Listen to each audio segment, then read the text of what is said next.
Hi guys! Nag-cruise nga pala kami ng 5 days and 4 nights from Singapore to Malaysia to Thailand. Lumipad muna kami papuntang Singapore. Nag-stay muna kami ng isang araw doon para if ever magka-aberya ay hindi kami maiiwan ng barko. Kinabukasan ay pumunta na kami sa port ng Royal Caribbean. Anthem of the Sea pala yung cruise na sasakyan namin. Pagpasok namin ay meron munang maikling briefing for our safety. Dumiretso na nga kami dito sa Windjammer Buffet, ang paborito ng lahat na walang katapusang unlimited food. International cuisine pala yung sinaserve nila dito. This is a complimentary buffet from breakfast, lunch, and dinner.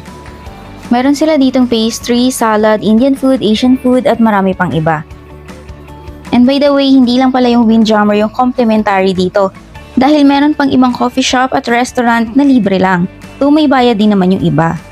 After namin kumain ay naglibot-libot muna kami kung anong meron sa barko.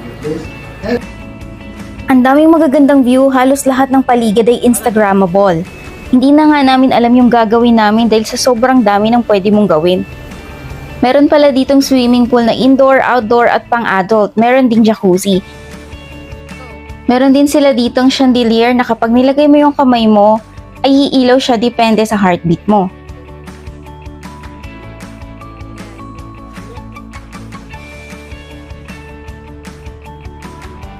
Ang ganda rin ng interior ng Anthem of the Sea, kagaya na lang itong elevator na to.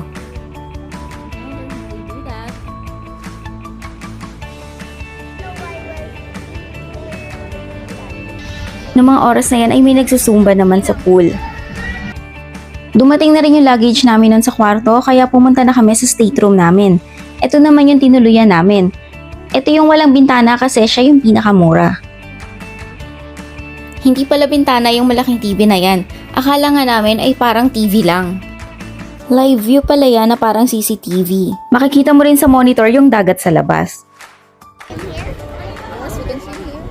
Sinamahan ko muna mag-swimming tong si baby kasi ang kulit niyan hindi ka titigilan hanggat hindi kayo nag-swimming. Until 5 PM lang yung mga pambata kaya hindi na rin siya nakapag-swimming. Kailangan na rin namin mag-ready noon for dinner. Dito kami sa fine dining, which is American Icon Grill. Hindi kami nag-Windjammer noon kasi ang lakas makasosyal but it's complimentary. Sa dami ng walang charge na pagkain ay umorder ang anak ko ng lobster at ito namang pinsan ko ay wine. Muntik na akong makatipid, hindi siya kasama sa complimentary. Huwag kang mahihiya mag-order dahil pwede kang umulit kung gusto mo. Pwede ka nga rin magdala ng pagkain sa kwarto. Grabe tong Royal Caribbean, parang hindi ka nakakain bukas. For my next story, abangan nyo na lang sa part